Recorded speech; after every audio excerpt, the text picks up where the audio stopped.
प्यारे बच्चों, आपका कोई भी माध्यम हो, यूपी बोर्ड हो या फिर सीबीएसई बोर्ड हो, आईसीएसई बोर्ड हो, अगर आप हिंदी माध्यम से हैं, अगर आप इंग्लिश मीडियम माध्यम से हैं, आप कोई भी माध्यम से हो और फिर कोई भी बोर्ड हो, आपके सभी के लिए ये क्लास जो है बेहतर होगा।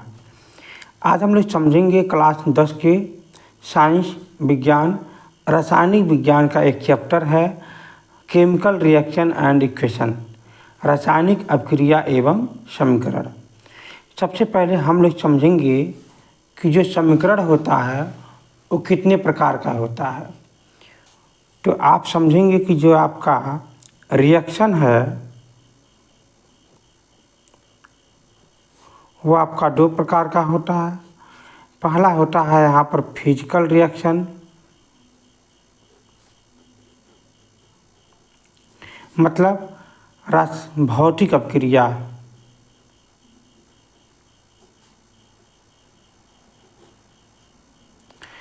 एक होता है, ये अभिक्रिया का बड़ी छोटी की मात्रा रहेगा, ये दूसरा होता है केमिकल रिएक्शन।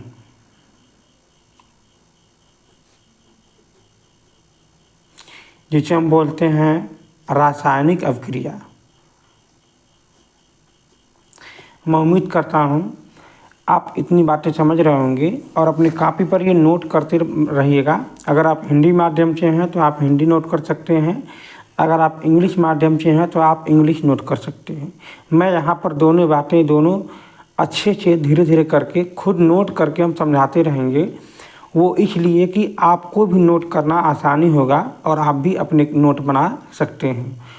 तो यहाँ हम समझेंगे कि फिजिकल रिएक्शन क्या होता है। तो सबसे पहला एग्जाम्पल है आपका फिजिकल रिएक्शन, मतलब भौतिक अभिक्रिया। ऐसी अभिक्रिया जो दोनों दिशाओं में चलती है, मतलब अगर हम ए में बी मिला करके हम अगर सी बना रहे हैं तो हम सी को भी ए और बी अलग अलग कर सकते हैं। मतलब ऐसी अभिक्रिया जो दोनों दिशाओं में चलती है उसे हम लोग भौतिक अभिक्रिया या फिर फिजिकल रिएक्शन कहते हैं। इसका मतलब ये हुआ कि जैसे कि मान लीजिए हम अगर पानी में एक एग्जाम्पल दे रहे हैं, मान लीजिए हमने अगर वाटर में हम अगर चीनी मिला दिया, मतलब ग्लूकोज मिला दिया, तो ये आप एक हिसाब से एक मिश्रण बन जाएगा। ये मिश्रण से हम फिर गर्म कर देंगे तो ये चीनी और ये वाटर अलग अलग हो जाएंगे। वाटर मतलब भाप बन करके निकल जाएगा, वाष्पराइजेशन हो जाएगा और फिर ग्लूकोज आपके पास वहाँ बच जाएगा। इसका सिंपल मतलब है कि अगर हम इसे घोल देते हैं पानी में चीनी, तो फिर हम इसको बाहर निकाल सकते हैं। मतलब ये दोनों अभिक्रिया हो जा रही है। इसी प्रकार अब हम लोग आगे बढ़ेंगे तो जो यहाँ पर पढ़ रहे हैं यहाँ पर केमिकल रिएक्शन। तो केमिकल रिएक्शन जो होता है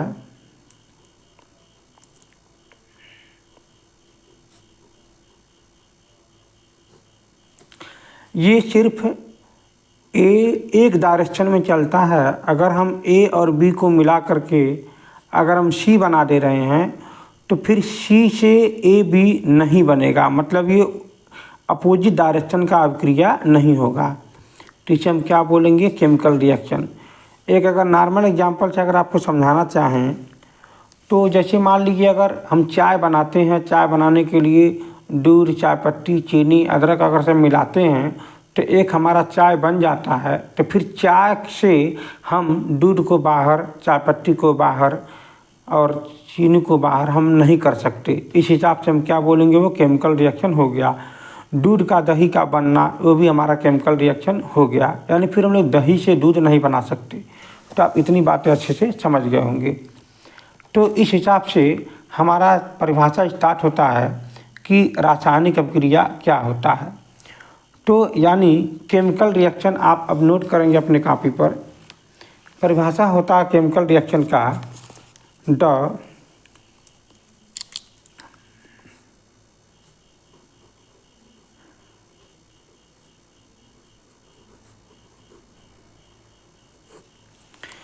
chemical reaction, the process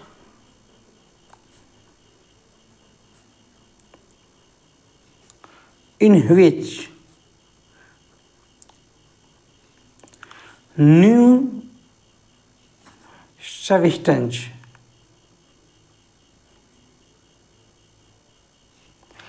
with new properties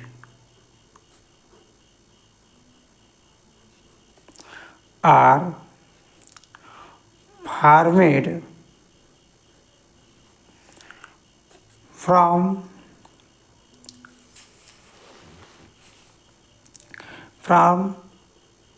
one or more substance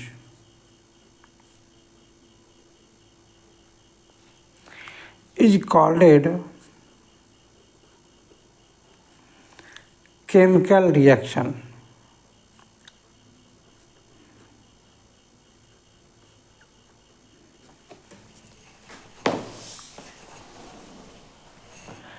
यहाँ बातें ये है कि ऐसा परिवर्तन, मतलब ऐसा परिवर्तन या फिर ऐसा चीज़ जो नए पदार्थों का निर्माण होता है, नए प्रॉपर्टी वाले निर्माण होते हैं और ये बनते हैं एक या दो से अधिक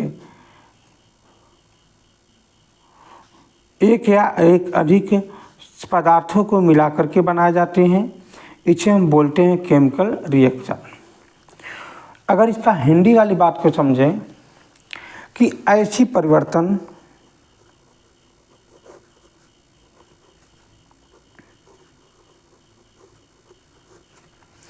जिसमें नए गुणों वाले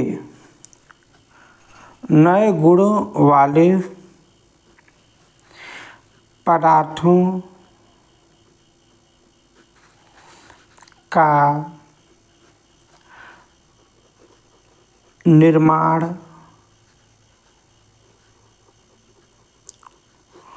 होता है, उसे रासायनिक अभिक्रिया कहते हैं।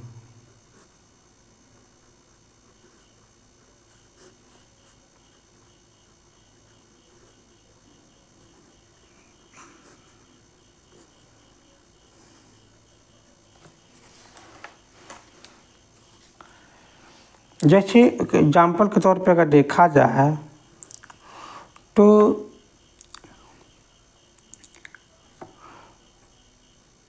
भोजन का बनना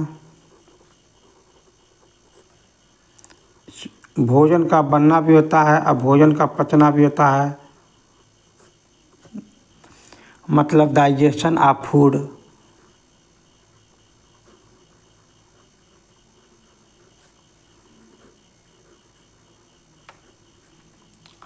ये भी हमारा होता है।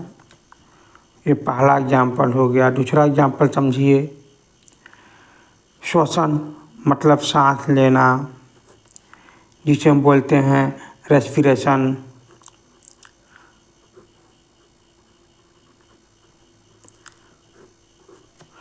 तीसरा होता है लोहे पर जंग लगना।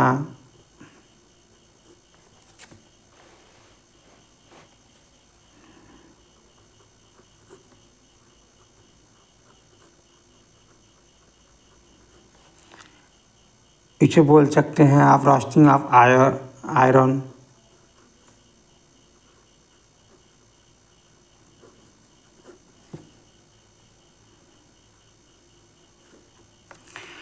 चौथा आप कह सकते हैं मैग्नीशियम फीते का जलना।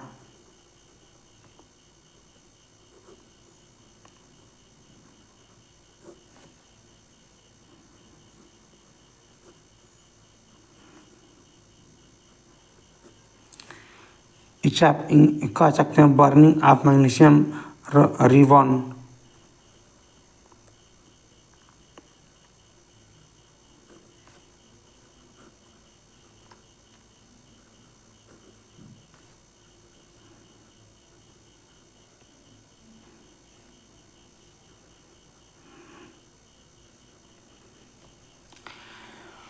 एक और उदाहरण मान लीजिए दही का बनना।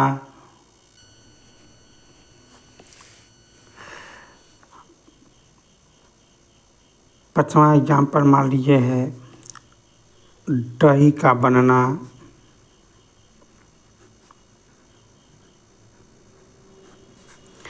जिसे आप बोल सकते हैं फॉर्मेशन ऑफ कॉर्ड।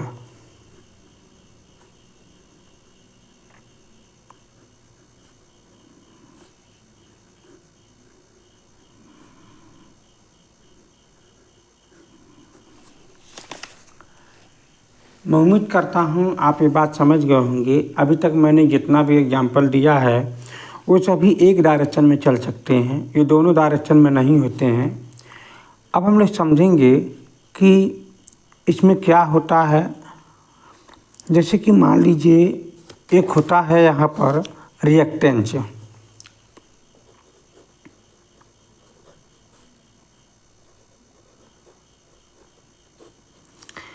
रिएक्टेंस का मतलब होता है sorry the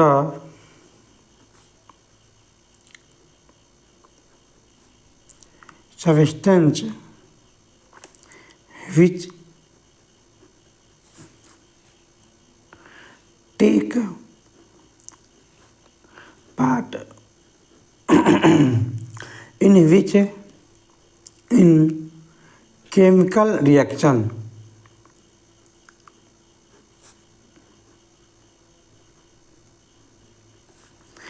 are called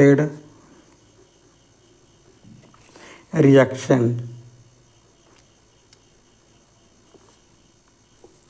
sorry reactance है। इसका मतलब ये हुआ कि कह रहा कि ऐसी पदार्थ, सब्सटेंस माने क्या होता है? पदार्थ। ऐसी पदार्थ टेक मतलब हम लेते हैं केमिकल रिएक्शन के लिए, इसे हम क्या बोलते हैं? रिएक्टेंस। इसका मतलब ये हुआ कि अगर हम कोई ए और ये बी पदार्थ मिला करके हम सी अगर बना रहे हैं तो सी बनाने के लिए हमने क्या लिया है? ए बी को लिया है। तो जो मैंने लिया है ना, इसी को हम बोलते हैं रिएक्टेंट। हिंदी वाले अगर समझेंगे तो इसे हम बोलते हैं अभिकारक। तो अब हम हिंदी में भी समझने जा रहे हैं कि अभिकारक को हम क्या कहते हैं? ऐसे पदार्थ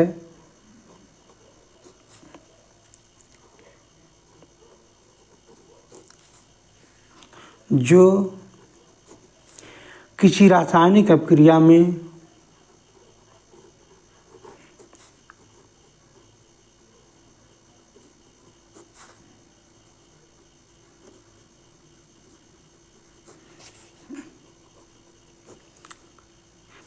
हिस्सा लेते हैं।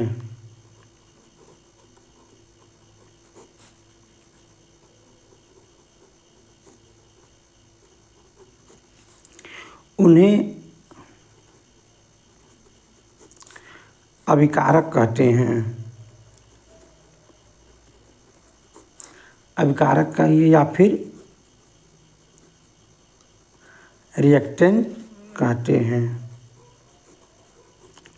मैं उम्मीद करता हूँ आप ये बात समझ गए होंगे। अब हम लोग आते हैं एक नेक्स्ट टॉपिक की तरफ। क्या होता है product?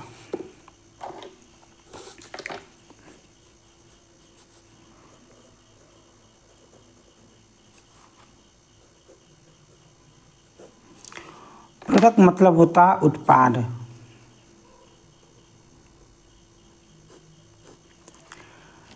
The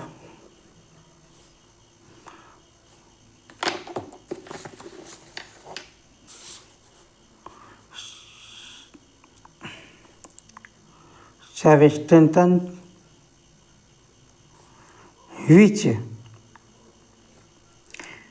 are formed in a chemical reaction are called a product.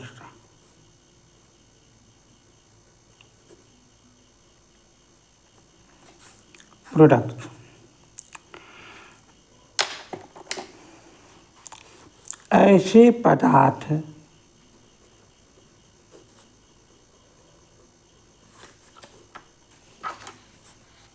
जिनका निर्माण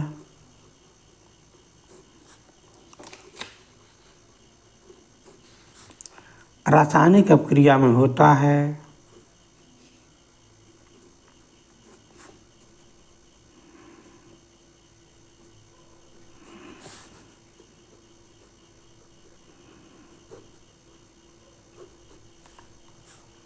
उन्हें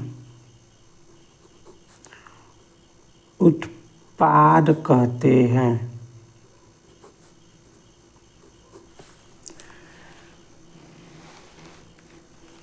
the substance which are formed मतलब बनता है, फॉर्मेड बनता इन अ केमिकल रिएक्शन।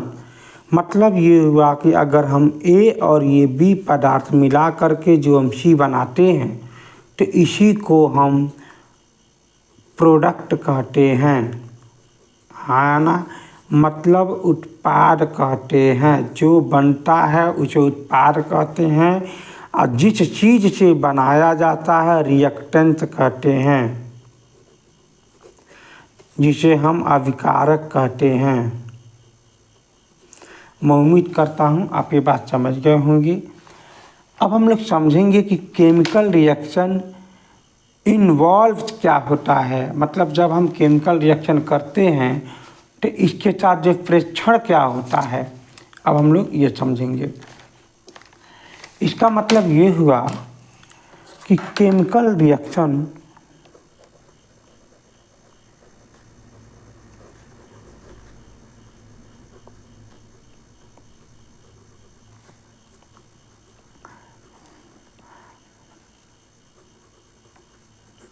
इन्वॉल्व मतलब होता है प्रेक्षण। प्रेक्षण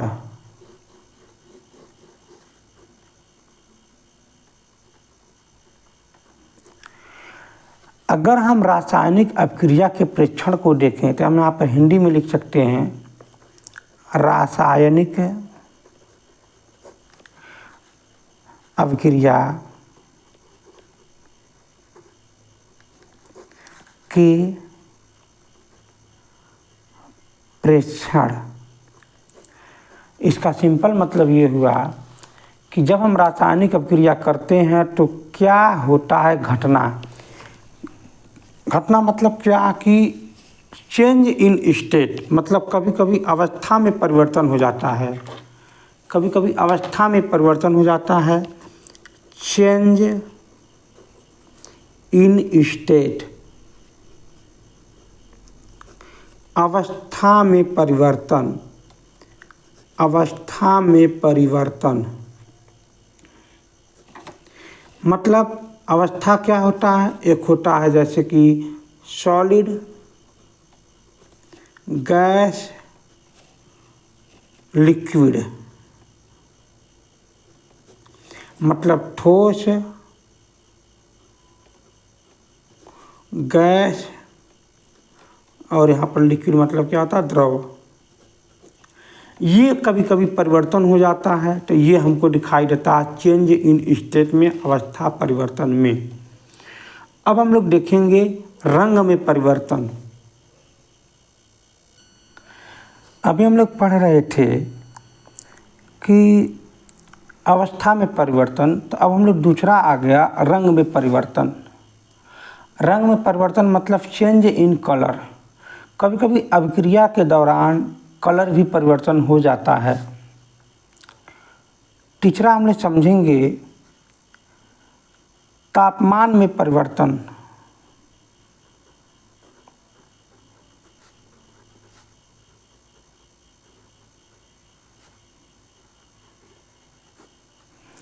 चेंज इन टेम्परेचर।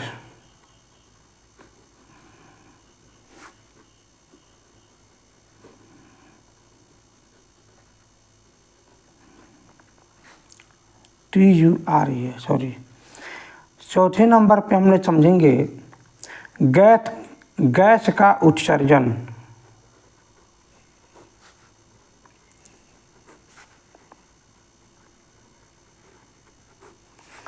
इसका मतलब involution of gas, evolution of gas. तो ये सब चीज़ें जो हैं, जब एक रासायनिक अभिक्रिया होता है, एक केमिकल रिएक्शन होता है, तो ये इसका प्रेक्षण के रूप में हमें ये चीज़ें दिखाई देती है।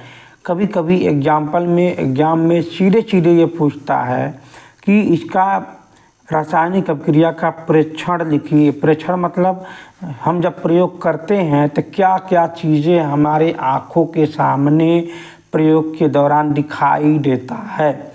हमारे आँखों के सामने प्रयोग के दौरान दिखाई देता है अवस्था में परिवर्तन होना, रंग में परिवर्तन होना, तापमान में परिवर्तन होना और गैस का उत्सर्जन होना। ये सब चीज़ हमारे आँखों के सामने घटित होता है, जिसे हम अपने ऑर्गेनिक से स्कैन करके हम इसे जान सकते हैं, देख सकते हैं, समझ सकते हैं। अब हम लोग इसके आगे हम लोग दूसरे वीडियो में समझेंगे। और एक चीज़ और बता दूं, अगर आप अपने कॉपी पर नोट कर रहे हैं तो ही बेहतर है। समझने से अच्छा अपने कॉपी पर भी नोट भी करें और इसके बाद बार बार याद करें। मैंने आपको हिंदी और इंग्लिश दोनों में बातों को बता रखा है, जो कि आपको समझने में आसानी रहेगी।